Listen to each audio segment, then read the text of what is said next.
Welcome back to Fox and Friends. This is like a David and Goliath story. A Philadelphia man flips the tables on his bank and forecloses on them. You heard that right. So how did he succeed in all this? Patrick Rogers is here to explain this weird, twisted tale. Patrick joins us this morning from Philadelphia. Hey, Patrick.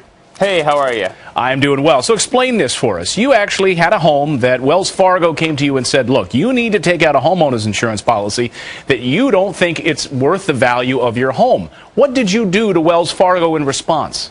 I told them I wasn't going to renew that policy that they were having me renew. I had an insurance policy on my house, which I had bought for $180,000.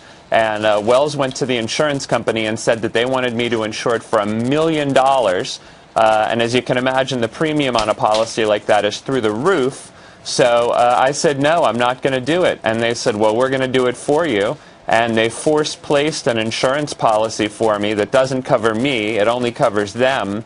And that was the genesis of a dispute with them that's been running for nearly 2 years now. Well, we did reach out to Wells Fargo, got no response from them. It sounds just like your experience with them, no response at all. Are you surprised by that? Welcome to the world of dealing with Wells Fargo. No, I'm not surprised at all. You also then found an interesting loophole, or not a loophole, but you found an interesting law dating back to the 1970s, which enabled you to work this angle, which is they needed to respond to you within 20 days. They needed to respond to you with written responses to your inquiries. They didn't do so, and therefore you were able to place a levy on their office and foreclose on them?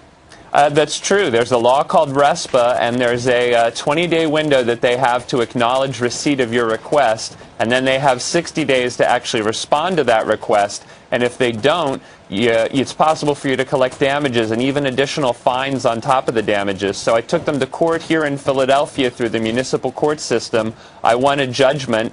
They ignored the judgment. The court advised them they had to pay. They ignored that court's advice. And so I got a sheriff's levy, and when they ignored that, I ordered a sheriff's sale on their branch in downtown Philadelphia.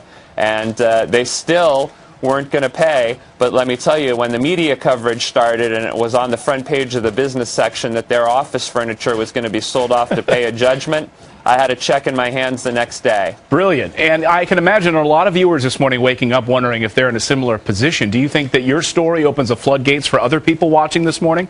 I think it does. I mean, people ask me what I hope to get out of this, and one thing is if I wind up being the Johnny Appleseed of RESPA letters, I would absolutely love for that to be my epitaph. These RESPA letters are not difficult to write. There are numerous consumer resources sites on the internet. There's government sites on the internet that will help you with that process.